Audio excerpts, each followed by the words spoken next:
And welcome to igniting minds. Class 10th science subject quick revision का course हमने already chapter 1, chapter 2, chapter 3, chapter 1 में chemical reaction, chapter 2 में acid base and chapter 3 में metal and non metal already cover कर लिया है। Chapter 4 that means की chemistry का लास्ट चैप्टर 4 चल रहा है, जिसमें पार्ट 1 ऑलरेडी कवर कर लिया है। देखते हैं पार्ट 1 में हमने क्या क्या कवर किया। पार्ट 1 में हमने कार्बन के इंट्रोडक्शन लिया था, जिसमें कार्बन नॉन मेटल है, पूरे अर्थ पे इंक्लूडिंग एटमॉस्फेयर पे बहुत ही नेग्लिजिबल क्वांटिटी में अवेलेबल है। In spite of this negligible quantity, ठीक है, कार्बन मिलियंस ऑफ कंपाउंड बनाता है। कार्बन के एटॉमिक प्रोफाइल के बारे में देखा, कार्बन के उस फीचर्स के बारे में देखा जो कार्बन को यूनिक बनाता है, दैट मीन्स की कोवेलेंट बॉन्ड, दैट मीन्स की he can not lose four, carbon can not lose 4 electrons, carbon can not gain 4 electrons, it can only share. ठीक है, further smaller size of carbon कैसे carbon को benefit पहुंचाता है। Isomerism के कारण भी कार्बन के नंबर्स ऑफ कंपाउंड बनते हैं। देन फर्दर कार्बन की unique property that is catenation, ठीक है, लॉन्ग चेन बनाने की कैपेबिलिटी कार्बन को यूनिक बनाता है। फिर टेट्रावैलेंसी कार्बन को ज़्यादा से ज़्यादा कंपाउंड फॉर्म करने में फैसिलिटेट करता है। ठीक है, कोवेलेंट बॉन्ड के बारे में पढ़ा कि ये non metal to non metal ही बन सकता है। ठीक है, शेयरिंग ऑफ इलेक्ट्रॉन के कारण बनता है। और मेजर जो नॉन मेटल्स हैं जो कोवेलेंट बॉन्ड बनाते हैं वो है hydrogen, nitrogen, sulphur, bromine, oxygen, chlorine, carbon, fluorine etcetera. हमने IUPAC नोमेनक्लेचर भी पढ़ा, जिसमें तीनों ग्रुप अल्केन, अल्कीन, एल्काइन और 1 से लेकर 10 मॉलिक्यूल तक, दैट मीन्स की मेथ लेकर डेक तक ऑलरेडी तीनों में हमने कवर किया। ठीक है, ये टेबल हमने फॉर्मुलेट किया था। देन होमोलोगस सीरीज, उनके कैरेक्टरिस्टिक के बारे में ऑलरेडी कवर कर लिया हमने। फर्दर इंपॉर्टेंट फंक्शनल ग्रुप जैसे chloro, bromo, alcohol, aldehyde, ketones, carboxylic acid, इन सब को ऑलरेडी अपने स्ट्रक्चर फॉर्मूला में भी प्रैक्टिस किया था।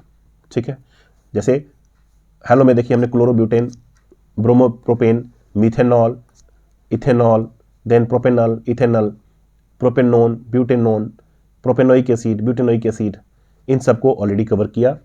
और आज का जो हमारा चैप्टर है दैट इज आइसोमेरिज्म, आइसोमर्स। ठीक है, it's not a separate chapter, ये जस्ट एक टॉपिक है कार्बन कंपाउंड्स का। ठीक है, सो आइसोमर वो कंपाउंड्स होते हैं जिनकी केमिकल फार्मूला तो सेम होते हैं, बट केमिकल जो स्ट्रक्चर फार्मूला है वो डिफरेंट होते हैं।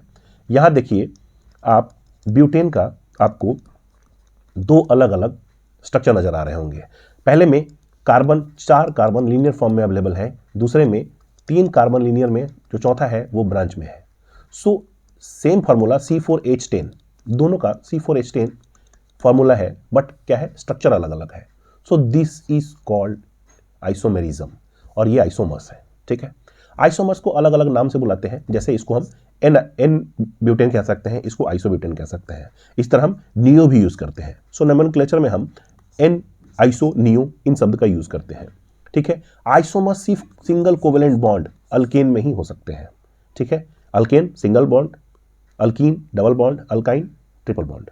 ठीक है, अब एक किसी एलिमेंट के पर्टिकुलर मॉलिक्यूल दैट इज की मीथेन, इथेन, प्रोपेन, इनके कितने आइसोमर्स हो सकते हैं उसके लिए एक फॉर्मूला है, that is n to the power n - 4 + 1 to the power n - 4 + 1। Example के लिए देखिए हमने ब्यूटेन का यहाँ एग्जाम्पल लिया था कि 2 का पावर 4 - 4 + 1, दैट मीन्स कि 2 का पावर 1 = 2। सो ब्यूटेन के टोटल 2 ही आइसोमर्स हो सकते हैं, that is n butane and isobutane. ठीक है, so further aldehyde and ketones, इनका सेमी फॉर्मूला होता है CHO, बट चूंकि स्ट्रक्चर में अलग अलग जगह पर प्लेस होते हैं। ठीक है, जैसे अल्डिहाइड सबसे लास्ट वाले कार्बन में होंगे, वहीं जो कीटोन्स होंगे वो लास्ट वाले में नहीं होते, वो बीच वाले में होंगे। ठीक है, सो इन कारण से इनका केमिकल फॉर्मूला तो CHO ही है, बट स्ट्रक्चर अलग अलग हो जाता है। सो दे आर ऑल्सो आइसोमर्स। ठीक है, कुछ कार्बन साइक्लो अरेंजमेंट भी शो करते हैं। ठीक है, सो इनका फॉर्मूला क्या होगा, ये अल्केन ग्रुप को ही रिप्रेजेंट करेंगे। ठीक है, दाओ इनके फॉर्मूला होगा CnH2n। ठीक है, तो ये बोलेंगे कि क्या ये अल्कीन नहीं है, नहीं, ये अल्कीन नहीं हो सकता। क्यों, क्योंकि ये सिंगल कोवेलेंट बॉन्ड से बने हुए हैं। अल्कीन के लिए डबल चाहिए, अल्काइन के लिए ट्रिपल चाहिए। ठीक है, तो दाओ it is a single covalent bond, तो ये सिर्फ प्रोपेन ही होंगे, प्रोपीन नहीं हो सकते, प्रोपाइल नहीं हो सकते। सो चूंकि साइक्लिक है, प्रोपेन है, so it is cyclopropane, accordingly it is cyclobutane. ठीक है, Now, saturated and unsaturated hydrocarbons. Saturated hydrocarbons are single covalent bond, ठीक है, वहीं अनसैचुरेटेड हाइड्रोकार्बन्स में डबल कोवेलेंट बॉन्ड या ट्रिपल कोवेलेंट बॉन्ड होंगे। ये जो सैचुरेटेड वाले होंगे वो अल्कीन ग्रुप के होंगे, अल्कीन और अल्काइन वाले अनसैचुरेटेड होते हैं, ठीक है, मतलब कि सिंगल कोवेलेंट बॉन्ड वाला ही सैचुरेटेड होगा। अब सिंगल वाला तो अल्केन में ही पाया जाता है, ठीक है। सैचुरेटेड है लेस रिएक्टिव होगा, अनसैचुरेटेड है मोर रिएक्टिव होगा। चूंकि इसमें कुछ और ऐड नहीं किया जा सकता, सैचुरेटेड है इसलिए सब्स्टिट्यूशन रिएक्शन शो करता है, ये एडिशन रिएक्शन शो करके, ठीक है, एडिशन रिएक्शन के थ्रू ये सैचुरेटेड बनने की कोशिश करता है, ठीक है। चलिए अब देखते हैं एडिशन रिएक्शन। एडिशन रिएक्शन में अल्केन या अल्काइन में हम या तो हाइड्रोजन या क्लोरीन या ब्रोमीन, इन तीनों में से किसी एटम को ऐड करके उसको हम एल्केन ग्रुप में कन्वर्ट करते हैं, दैट मीन्स कि सैचुरेटेड ग्रुप में कन्वर्ट करते हैं, ठीक है। इसमें जो कैटलिस्ट यूज होता है दैट इज निकेल या पैलेडियम, ठीक है। जैसे इथीन में हाइड्रोजन गैस को हम यूज करते हैं इन प्रेजेंस ऑफ निकेल कैटलिस्ट, और क्या बनता है, ये बनता है इथेन, ठीक है। चूंकि हम हाइड्रोजन कर सकते हैं, क्लोरीन कर सकते हैं, ब्रोमीन कर सकते हैं, ठीक है, पर स्पेशली जब हम हाइड्रोजन को ऐड करते हैं दिस प्रोसेस कॉल्ड हाइड्रोजनेशन, ठीक है। सो हाइड्रोजनेशन में हम हाइड्रोजन को ऐड करते हैं अनसैचुरेटेड हाइड्रोकार्बन्स में और उसको सैचुरेटेड और स्टेबल बनाते हैं। एग्जाम्पल के लिए वेजिटेबल ऑयल में हम हाइड्रोजनेशन के थ्रू उसको हम सैचुरेटेड एंड स्टेबल बनाते हैं, जिसके थ्रू वो ऑक्सीडेशन और रेंसिडिटी से कम खतरे में हो जाता है, दैट मीन्स कि वो ऑयल, वो फैटी एसिड खराब नहीं होता, ठीक है, okay. Now substitution reaction. Substitution reaction में जो अल्केन ग्रुप है दैट मीन्स कि सैचुरेटेड कोई हाइड्रोकार्बन है, उसमें से एक हाइड्रोजन को निकाल के दूसरा कोई एटम वहां सब्स्टिट्यूट करते हैं। जैसे यहाँ CH4 में से CH3 रहने देते हैं, एक हाइड्रोजन निकाल लेते हैं और इसमें से एक क्लोरीन को इसमें ऐड कर देते हैं और यहाँ दूसरा क्लोरीन आ जाएगा। सो यहाँ का हाइड्रोजन एक उड़ के इसके साथ गया, यहाँ का क्लोरीन उड़ के यहाँ गया, हाइड्रोजन को क्लोरीन ने सब्स्टिट्यूट कर दिया। So the formation will be CH3Cl and HCl। So this reaction will be called क्या, substitution reaction, and it happens in presence of sunlight. Now, allotropy. Allotropy is the phenomenon of existence of element in two or different form, two and more form, ठीक है, due to difference in atomic arrangement. Like carbon के atomic arrangement के चक्कर में ये graphite में भी नजर आता है, ये डायमंड्स में भी नजर आता है। So carbon simultaneously can be, carbon जो है वो एक तो कार्बन भी हो सकता है, वो ग्रेफाइट भी हो सकता है, वो डायमंड भी हो सकता है। और ऐसा डिफरेंस क्यों आता है, due to difference in atomic structure, ठीक है। ऐसे फॉर्म्स में फिजिकल स्ट्रक्चर, जो फिजिकल प्रॉपर्टी होंगे स्ट्रक्चर का वो डिफरेंट होगा, कार्बन का फिजिकल प्रॉपर्टी अलग होगा, ग्रेफाइट का अलग होगा, डायमंड का अलग होगा। Though chemical properties are almost identical, ठीक है, चूंकि सेम एलिमेंट से है। अब देखिए, अब कुछ ऐसे एलिमेंट्स हैं जो एलोट्रॉप शो करते हैं, वो कौन कौन से हैं, कार्बन जिसमें कार्बन, ग्रेफाइट और डायमंड्स है, ऑक्सीजन में ऑक्सीजन एंड ओजोन है, फास्फोरस में white phosphorus, red phosphorus, black phosphorus, alpha और ये सल्फर में alpha, beta and plastic, selenium में red selenium, grey selenium, black selenium, ये सब एलोट्रॉप्स है, ये सब एलोट्रॉप्स है, ठीक है, ओके। नाउ स्टरिफिकेशन वो रिएक्शन है जिसमें इथेनॉल को इथेनोइक एसिड से रिएक्शन करा के हम एक स्वीट स्मेलिंग सब्सटेंस बनाते हैं जो परफ्यूम में यूज किया जाता है, फ्लेवरिंग एजेंट के रूप में यूज किया जाता है, and it is called ester, ठीक है। So this process is called, this reaction is called esterification, जिसमें इथेनॉल एंड इथेनोइक एसिड को हम ईस्टर में कन्वर्ट किए प्लस वाटर मिला हमें।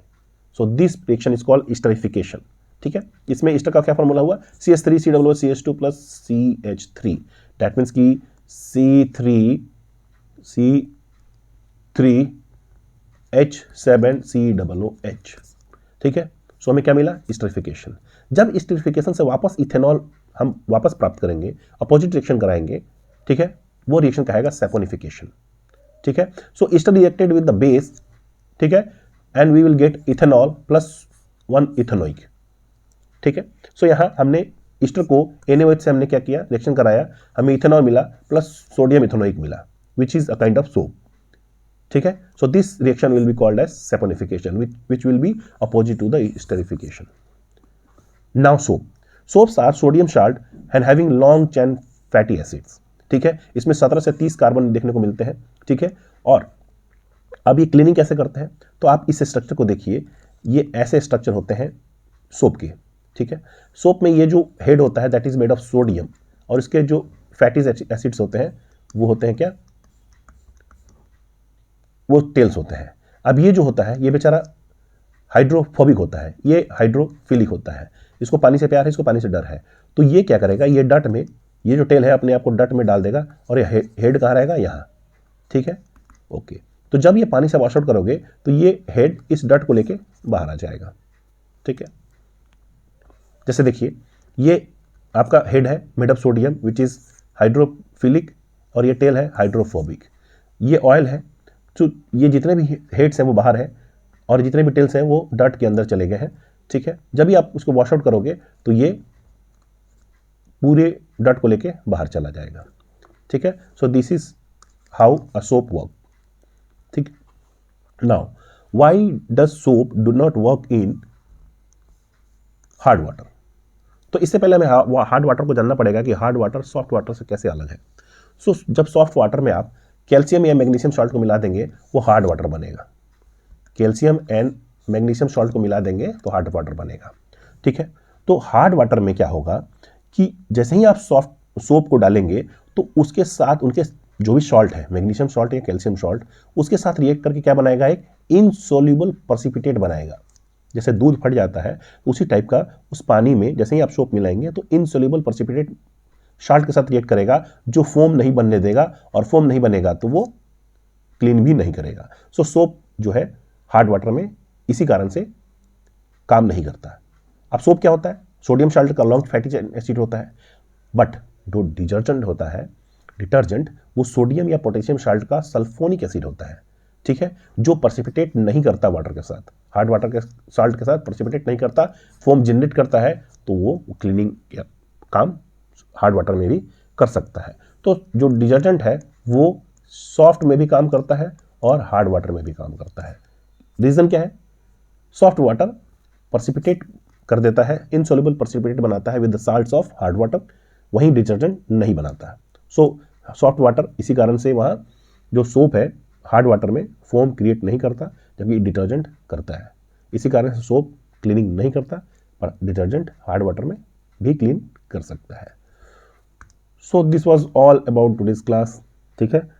So here by part 1 and part 2 of chapter 4 carbon compounds ended, ठीक है। सो हमारा यहाँ केमिस्ट्री का पूरा पार्ट साइंस में खत्म होता है। हम इसके बाद अगले सेशन की तरफ नेक्स्ट क्लास से बढ़ेंगे। So thank you so much and have a great day.